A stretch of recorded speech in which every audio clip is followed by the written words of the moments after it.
한 주간도 평안하셨죠? 네. 우리가 지난주에도 말씀을 나눴지만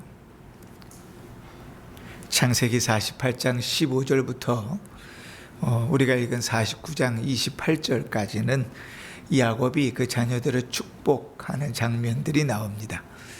먼저는 이제 요셉의 두 아들 에브라임과 므낫세를 양자로 삼고 그들을 축복했고, 이제 49장부터는 요셉을 포함한 12아들들을 하나하나 불러다가 축복하는 장면들이 나오지요. 자, 부모가 죽기 전에 자식을 축복한다. 좋은 얘기 하겠습니까? 나쁜 얘기 하겠습니까? 야, 이놈아, 너는 평생에 내 속을 썩여서 내가 너 때문에 명이 짧아졌다. 그러니 너는 어떻게 살아라. 그 저주하는 부모가 있겠습니까? 그죠? 그런 부모는 없어요. 자식 때문에 속이 썩어 문드러져도 부모는 자식을 축복하는 자로 있지 저주하는 자로 있지는 않아요.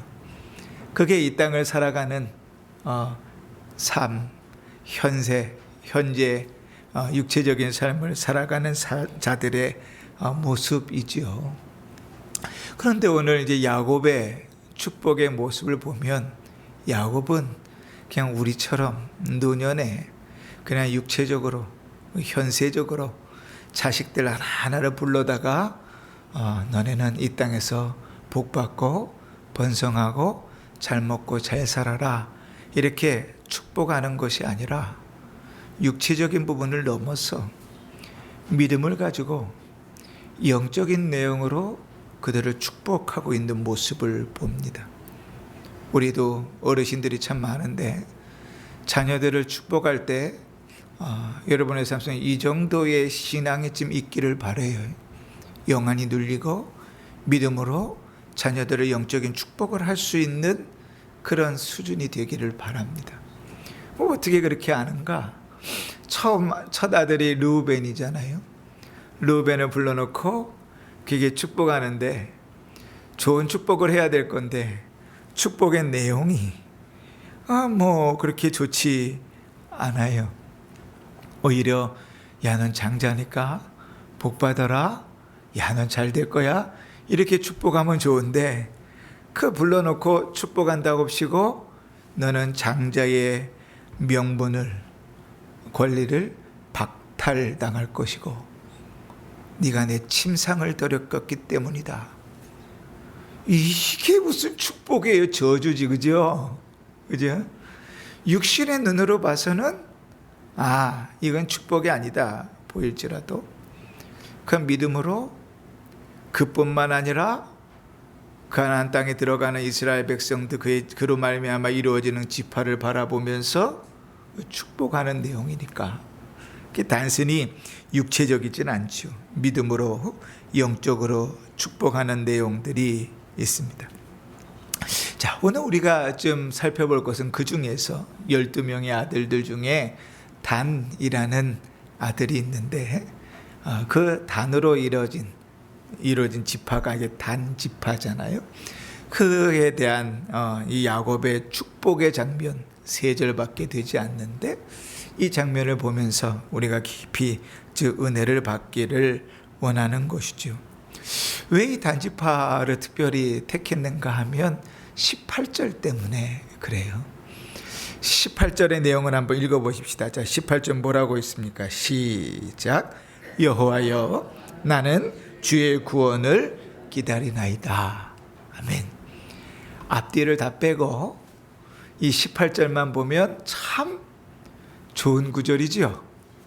여호와여, 나는 주의 구원을 기다립니다. 주의 구원을 소원합니다. 참 좋은 구절인데 아직도 신학자들 사이에 의견이 통일이 안 돼요. 뭔가 이 말을 단자손을 축복하면서 한 이야기인가, 아니면 단까지 자손들을 축복을 하다가 힘이 너무 붙여가지고 잠시쯤 쉬면서 우리 같으면 어때요? 주여 이러겠죠, 그죠? 예? 걸어가다가 가는 걸음이 좀 힘들어요. 저를 보세요. 네, 예. 걸어가다가 가는 걸음이 힘들어요. 그러면 잠깐 쉬면서 숨을 고르지요. 근데 우리 또 권사님들이시니까 어떻게 숨을 골라요? 주여 이렇게 고르는 것처럼 이 야곱이 축복과 관계없이 자기의 신앙을 고백한 것인가? 이거 알 길이 없다고요. 그러니까 때대로 학자들이 둘 다를 이야기해요. 이 둘 다를 이야기할 때 뭐 궁극적으로는 큰 차이가 없다 생각을 하지만 사실은 그 둘 다의 의미가 대단히 큽니다. 한번 먼저 볼까요? 단과 관계에서 한다고 하면 앞에 16절, 17절 단을 축복하는 장면의 마무리가 18절입니다. 그렇죠? 주여 나는 주의 구원을 기다립니다. 이렇게 얘기하는 거죠. 그러면 앞에 단을 축복했던 내용이 좋은 내용일 것 같습니까? 안 좋은 내용일 것 같습니까?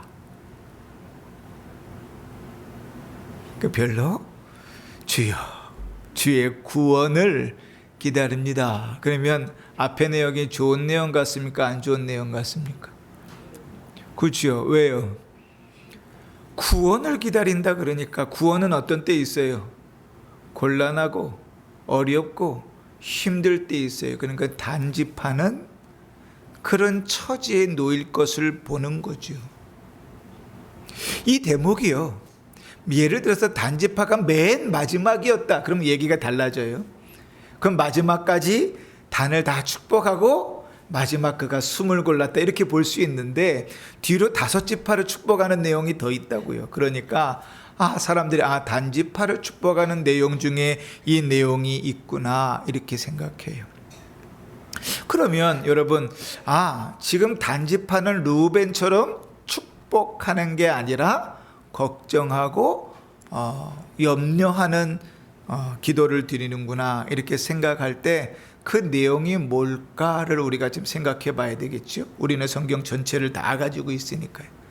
근데 좀 이제 단지파를 보면서 우리가 마음이 불편한 건 뭐냐면 단지파를 뭐에 비유했어요? 오늘 보니까 17절에 보면 단은 길섭의 뱀이요 샛길의 독사로다. 뭐에 비유했어요? 뱀 독사에 비유했다고요. 단지파를. 여러분 성경에서 뱀을 이야기할 때 좋은 이유로 쓴 적이 있어요? 한 번 있어요. 그게 언제인지 알아요? 너희는 뱀같이 지혜롭고 비둘기같이 순결하라. 그죠? 근데 사실 이 뱀같이 지혜롭다는 말도요, 사실은 창세기와 연결해서 보면 그렇게 좋은 말만은 아니에요. 어찌 됐든지. 왜 얘는 뱀은요, 늘 좋지 않은 것으로 비유됐어요. 제일 시작이 어디죠? 창세기 3장이에요. 사단이 하와를 꼬시면서 하나님이 먹지 말라 하였던 그 맛인 열매를 먹게 할 때 누구를 통해서 와요? 뱀 통해서 오지요. 여러분, 이스라엘 백성들이 호르산에서 출발해서 에돔 땅을 우회하여서 그 길로 가려고 할 때 길이 너무 불편하니까 마음이 상했어요. 이 에돔 땅은 세일산으로 유명하잖아요. 산세가 험하기로 유명해요. 그래서 에돔은 함부로 쳐들어갈 수도 없었어요. 근데 그 길로 지나가려니까 얼마나 불편하겠어요. 편한 평지를 걷는 것도 쉽지 않은데 말이죠. 이렇게 불평불만을 하니까 하나님께서 이스라엘 백성들에게, 그 불평하는 이스라엘 백성들에게 뭘 보내셨죠? 불뱀을 보내셨어요. 그죠? 그 불뱀이 다 물어 죽게 만들었죠. 우리 유명한 이스라엘 백성들이 회개하고 모세가 놋뱀을 만들어서 장대 위에 달았을 때 보는 자마다 살았다. 이제 그게 그 장면이죠. 자, 또 우리 예수님께서 바리새인들과 서기관들을 저주하실 때, 책망하실 때 뭐라고 저주하시죠? 뭐라고 말씀하세요? 이 곰같이 이쁜 것들아 이러세요? 아니면 이 강아지같이 귀여운 거사 그러시던가요? 뭐라고 얘기하시죠? 이 독사의 자식들아. 그치? 요한계시록에 넘어가면 계시록 12장에요. 사단, 마귀를 일컬어서 뭐라 그러냐면 옛 뱀이라 이렇게 표현해요. 창세기를 기억하면서 이야기하는 것이죠. 그러니까 창세기부터 계시록까지 뱀이 등장하는 장면은요, 좋은 장면은 없어요. 뱀을 비유해서 쓴다, 뱀을 인용해서 쓴다, 뱀으로 기억된다, 그 좋은 장면이 없어요. 그런데 하필이면 단지파를 뭐에 비유했다고요? 뱀과 독사에 비유했어요. 더더군다나 비유할 때 17절을 다시 보세요. 단은 어디에 뱀이요? 길섭의 뱀이요. 이렇게 뱀. 여러분, 길섭이 어디예요? 어려운 말이죠, 그죠? 길섭이 어디예요? 그렇지요. 예. 저는 몰라서 국어 사전을 찾았는데, 길섭은 뭐냐면 어디냐면 길이 있는 길 양 옆이 길섭이에요. 그리고 또 뭐라고 표현하지요? 샛길의 독사로다. 샛길은 뭐죠? 앞에 제대로 된 길이 있고 옆으로 삐져나가는 길이 샛길이에요. 독사라고 뱀이라고 비유하는 것도 기분 나쁜데 어디에 있어요? 제대로 된 길이 없고 옆길 샛길에 있다고요. 그러니까 지금 단을 향하여 이제 유언을 하고 있는데 축복이라기보다는 저주라고 이야기는 좀 아깝고, 그러나 복을 비는 것 같지는 않단 말이죠. 그러면 이렇게 단이 그런 저주를 받는 내용이 그 지파와 관계에서는 어떻게 드러나는가? 이제 사사의 시대로 들어가면 왕이 없고 자기들 마음대로 신앙생활 할 때 말이죠. 우리처럼 자기들 마음대로 신앙생활 할 때 이 사사의 시대의 단지파 사람들이요, 라이스 지방에 가가지고 사람들을 잡아서 다 죽이고 그 땅을 강제로 빼앗는 일이 생깁니다. 그때에 그 사건의 시작이 어떻게 되냐면 미가라는 사람이 있는데, 그 사람이 순례하던 레위인 하나를 자기 집에다가 돈을 주고 고용해가지고 자기 지배 제사장으로 삼았어요. 재물도 우상도 만들어 놨어요. 그런데 이 단지파 사람들이 거기를 쳐들어와 가지고 다 불살라 죽이면서 미가의 집에서 우상도 드라빈도 다 훔쳐가고 그 제사장도 데리고 가버리는 거예요. 정상적입니까? 아주 비정상이죠, 그죠? 아주 비정상이죠. 그 뱀같이 악하지요. 그런데 이 초대 교부들은요, 이것보다 더한 내용들로 봐요. 이 단지파는 12명의 아들 중에 하나잖아요. 지파로 따지면 원래는 13지파입니다. 그죠? 요셉의 아들 에브라임과 므낫세가 이제 하나의 지파씩을 차지했고 12지파의 레위 지파는 기업을 얻지 못했으니까요. 그래서 13지파인데 구약 성경에 이 지파들을 이야기할 때는 늘 단지파가 나와요. 그런데 저 뒤에 요한계시록 7장에 가면 이제 하나님께서 이제 하늘에서 이루어지는 구원받은 백성들이 하나님을 예배하고 찬양하는, 우리가 너무나 잘 아는 14만 4천 명이 나와요. 많이 들어봤죠? 이 14만 4천? 그 14만 4천이 왜 14만 4천이냐면 12,000명씩 12지파 해갖고 14만 4천이거든요. 그래서 그 12,000명 12지파를 구원받은 백성들로 교회로 의미하는 거예요. 그런데 이 요한계시록 7장에 각 지파들을 하나씩 나열하는데 여기에 단지파가 빠졌어요. 구원받은 백성들을 이야기하면서 지파들을 하나하나 이야기하는데 단지파가 없다고요. 그렇게 12이 채워져요. 므낫세 지파도 등장하고 에브라임 지파도 이번에 요셉 지파가 등장하지만 단지파는 아예 빼버렸어요. 그러니까 교부들은 어떻게 생각했는가? 적그리스도가 단지파로부터 나올 것이다, 이렇게 생각했지요. 그래서 이 내용은 이렇게 이해가 되는 것입니다. 이 야곱이 단지파의 모습을 바라보면서 그 후세의 후손들 자손들의 모습을 바라보면서 그들의 타락함과 그들의 악함 속에서 말이지요. 주여, 여호와의 구원을 기다립니다. 하나님, 저들을 구원하여 주옵소서. 이렇게 기도하고 있는 것이죠. 저 후손들을 보호하여 주옵소서. 저들을 악에서 구원하여 주옵소서. 이렇게 기도하는 것이죠.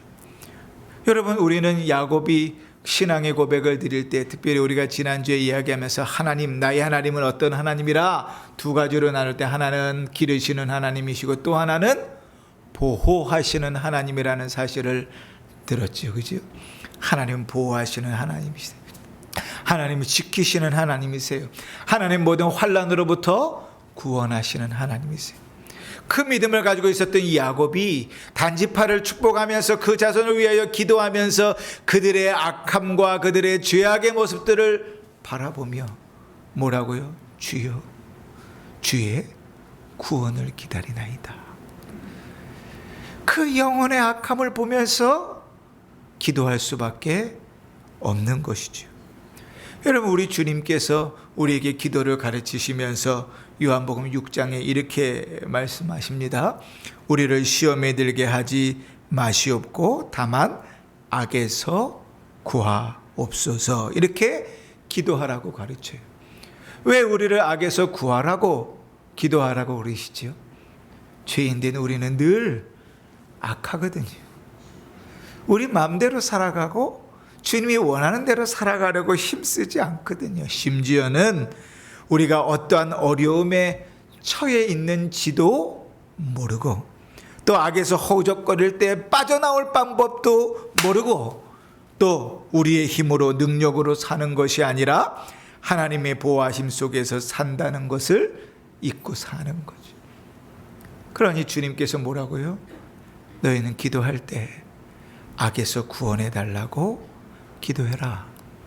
근데 야곱은 그 믿음의 눈으로 바라보니까 그 자손들의 악함과 그 자손들의 연약함과 그 자손들의 죄에서 허적거리는 모습들을 보게 되는 것이죠. 그러니 단지파의 축복과 연결된다면 단지파를 위해서는 축복이라기보다 구원을 바라는 기도가 되는 것입니다.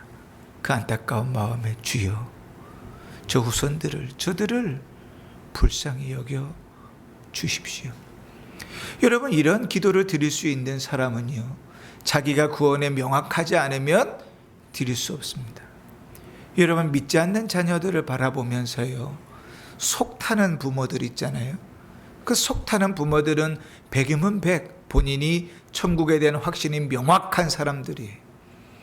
본인이 천국에 대한 확신이 명확하지 않으면 술에 물 탄 듯 물에 슬 탄 듯 자식들을 바라보면서도 그런 시각으로 바라봅니다. 그러나 내가 구원에 대한 신앙이 명확하면 죽겠지요. 뭐 교통사고가 났는데 차에 불이 붙었는데 자식이 그 안에 있어요. 그럼 여러분 마음이 어떠시겠어요? 죽어가요. 불타서 언제 터질지 모르는데 나오지 못하고 죽어간다고. 그러면 그것을 바라보고 있는 엄마의 심정, 부모의 심정 어떻겠어요? 아이 뭐 그래도 때가 되면 알아서 문 열고 나오겠지, 그럽니까? 그런 여유는 없어요. 그렇잖아요.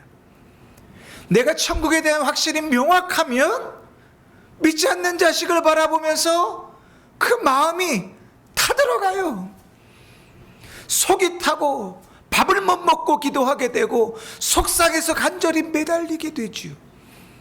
내가 얻은 구원은 참으로 귀하고 감사하고 소중한데 여전히 내 자식이 그 구원의 반열에 서 있지 못하는 그 일 때문에 속이 바짝바짝 타지요. 눈앞에서 불붙은 차 안에 있는 자식 보는 것보다 더하지요. 그거야 119 오면은 해결이라도 되겠지만서도. 그렇지 않아요? 이 야곱이 그걸 보고 있는 거죠. 야곱이 자식이 12이에요. 양자까지 삼으면 13인데 생각해 보세요. 13 중에 하나 정도 뭐 안 돼도 뭐 그렇게 생각하는 부모 있습니까? 없어요. 13이 아니면 130명의 자녀가 있어도 그 중에 하나라도 힘들면 부모는 속이 상하는 거예요. 근데 이 야곱은 단지파를 위해 축복하는데 그냥 육체의 눈으로 바라보면서 그냥 이렇게 얘기할 수 있잖아요. 야, 너 돈 많이 벌어라. 좋은 집에서 살아라. 축복할 수 있는데 그게 아니고 믿음의 눈으로 바라보니까 그 자손의 악함을 보는 거죠. 그 자손의 죄악됨을 보는 거죠. 그러니 그 마음속에서부터 간절한 기도가 나오는 겁니다. 주여, 여호와여, 나는 주의 구원을 기다립니다. 주님 긍휼을 베풀어 주옵소서. 여러분, 우리 속에 이런 명확한, 이런 간절한 기도가 있을 수 있기를 바랍니다. 그러나 또 한편으로 우리가 아까 두 가지 얘기했잖아요. 단을 축복하는 장면 중에 마지막 내용일 것이다 할 수도 있지만, 또 하나는 축복과 관계없이 야곱의 고백이다 이렇게 볼 수도 있다 그랬죠. 그죠? 야곱은 지금 우리 어른들처럼 그냥 두 발로 서 있는 것도 힘든 때가 됐어요. 그죠? 자식이 한 둘 정도 되면 그냥 하나씩 얹고 한 번에 끝낼 텐데 말이죠. 12이나 되니까 야, 그것도 하나씩 와라. 둘씩 하면 6번인데 하나씩 하라니까 12번이 되는 거예요. 그러니까 7번째 단을 축복하고 났는데 힘이 무력한 거죠. 그러니 야곱이 잠시 숨을 고르면서 여호와여, 나는 주의 구원을 기다립니다. 그런 고백을 드리는 겁니다. 왜 이렇게 단과 관계없이도 볼 수 있다고 생각을 하는가 하면 이 구원이라는 말 때문에 그래요. 여러분, 우리말 성경에는요 다 구원이라고 똑같이 번역해 놨는데 사실 히브리어에는 어떤 구원이냐에 따라서 그 구원을 두 가지 단어로 나눕니다. 구원이라는 말이 우리 창세기 49장 앞에 한 번도 안 나오는 게 아니에요. 여러 번 나옵니다. 그런데 그 구원은 어떤 구원인가 하면 육체적인 구원, 생명을 보호하는 구원이에요. 그래도 히브리어로는 미흐아 이렇게 표현합니다. 미흐야 이렇게 표현하죠. 그 구원은 죽음에서 사는 거예요. 예를 들면 요셉이요, 형들을 불러놓고 이야기하잖아요. 뭐라고 이야기합니까? 하나님께서 나를, 우리 가족을 구원하시려고 먼저 보내셨습니다 라고 얘기할 때 그 구원을 뭐라고 얘기해요? 이 미흐야를 얘기해요. 기근 가운데서 굶어 죽지 않고 살리시려고 날 먼저 보내셨습니다. 그런데 처음으로 오늘 야곱의 이 고백에서 그 구원인데 전혀 다른 구원이라는 단어가 나옵니다. 예샤라는 단어인데 이 구원이라는 말은 뭔가 하면 육체뿐만 아니라 영혼을 구원하는 단어. 우리의 영육을 다 구원하는 말을 예샤라고 말합니다. 그리고 구약성경 전체의 이 창세기 49장 18절부터 시작해서 뒤에 나오는 예샤라는 구절들은 다 그렇게 연결되어져요. 주님, 내 영혼을 구원해 주십시오. 주님, 저는 구원받은 자입니다. 주님께서 구원하실 자입니다. 좋잖아요. 그죠? 그래서 이름으로도 많이 썼어요. 제가 얘기하시면 깜짝 놀랄걸요. 이 예샤라는 말이 이름으로 쓰일 때 어떻게도 쓰였는가? 예수와. 들어보셨지요? 이거는 아직 뭐 익숙하진 않아요. 그럼 더 유명한 걸로 여호수아. 익숙하지요? 더 유명한 걸로 해볼까요? 예수. 그치? 이 말의 어원이라고요. 예샤라는 말은 우리의 영혼을 구원하는 구원자가 예수잖아요. 그죠? 예수가 무슨 뜻이에요? 구원자라는 뜻이에요. 그러니까 야곱이 주여, 여호와여, 주의 구원을 기다립니다. 이 말은 뭐예요? 온몸에 힘이 다 빠지고 아직 축복할 자녀가 5명이나 남았는데도 이제 숨을 고르면서 주여 나는 주께서 내 영혼을 구원하실 것을 사모하며 기다립니다. 다른 말로 표현해볼까요? 주님, 내가 주 앞에 본향으로 돌아갈 일을 사모합니다. 다른 말로 표현해볼까요? 주님, 나는 천국을 사모합니다. 이렇게 주님 앞에 신앙의 고백을 드리는 거예요. 짧은 한 줄인데 아직 5명이나 축복할 자들이 남았는데 힘에 붙여 서 있으면서도 그 순간에도 주여 주의 구원을 사모합니다. 여러분, 우리에게 이런 명확한 신앙의 고백이 있으면 좋겠습니다. 야곱이 이런 명확한 신앙의 고백이 있으니 단이 죄악 가운데 머무르는 모습을 보면서도 그를 향하여도 그 구원을 바라며 기도할 수 있는 것이지요. 그런데 여러분, 나이가 든다고 노년이 된다고 누구나 이렇게 명확하게 천국을 사모하는 것 아닙니다. 여러분, 우리의 육체가 연약해지고 점점 힘과 능력이 없어지는 상황을 보면 그 신앙의 모습을 정확하게 판단합니다. 정말 죄송한 얘기지만 예배가 소망이 되지 않고 예배가 재미가 없어지고 예배 시간에 눈이 점점 감기면 물으셔야 돼요. 내가 신앙이 있나? 천국 소망이 있나? 구원의 확신이 있나? 물으셔야 돼요. 노년이 됐는데 노년이 돼서 오래된 신앙의 연조 가운데 믿음이 더 명확해지지 못하고 흐려지면 그건 걱정거리예요. 나이가 든다고 누구나 믿음이 명확해지는 것 아니에요. 우리가 솔로몬을 봐서도 알잖아요. 대마를 봐서도 알잖아요. 시간이 흐른다고 사도와 함께 한다고 믿음의 경험이 많다고 신앙이 명확해지는 것 아니에요. 하나님을 향한 경외가 천국에 대한 소망이 명확해지는 게 아니란 말이에요. 나이가 들수록 믿음이 명확해지는 건 참 크신 은혜고 복이지요.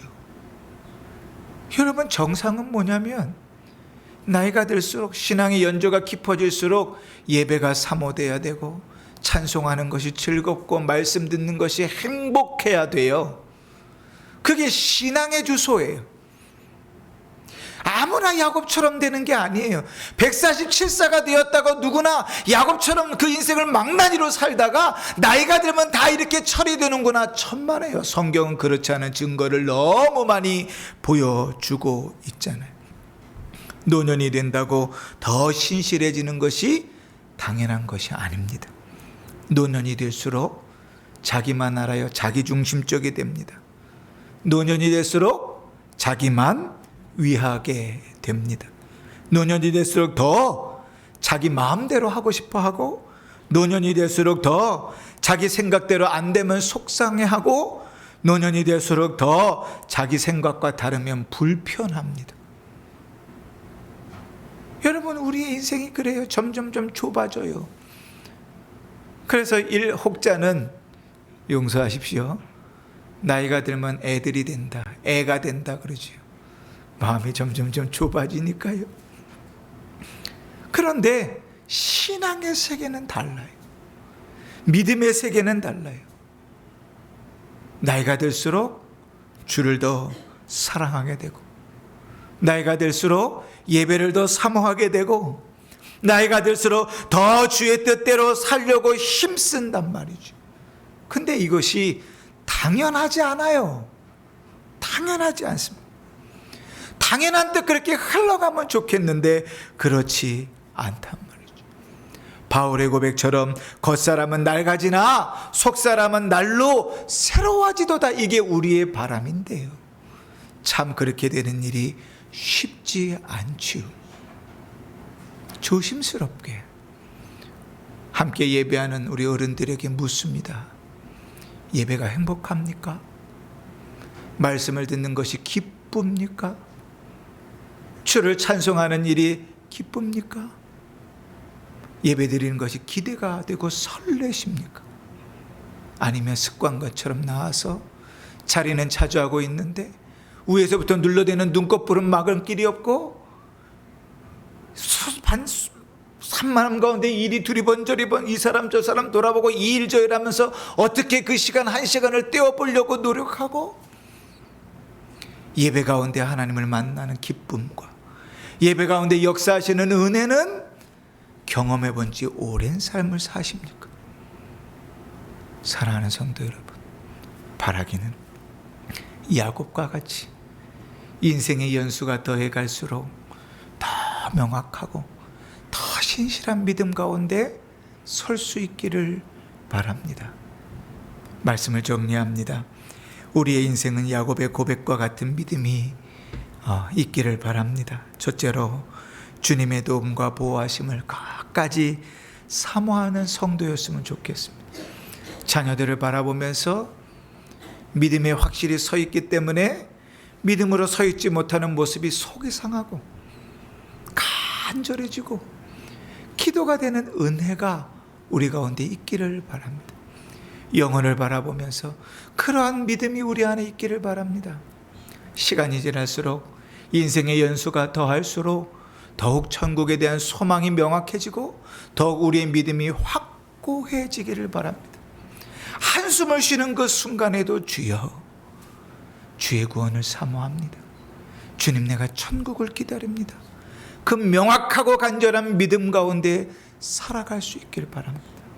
우리 은평중학교의 성도님들은 예배 자리에 나왔을 때 예배 자리에서 하나님을 만날 수 있기를 바랍니다. 예배 자리에 나오기 전에 그 주님이 사모되기를 바랍니다. 예배 자리에서 예배하며 주를 찬송할 때 그 마음이 기쁘고 행복하기를 바랍니다. 예배하는 그 순간을 통하여 주께서 우리에게 허락하신 천국이 소망되기를 바랍니다. 이번 한 주간 우리의 삶을 돌아보시면서 이러한 믿음이 있기를 간절히 소망하시고 그 믿음 가운데 살아가는 복된 은혜가 있기를 주의 이름으로 축원합니다. 아멘. 기도하십시다.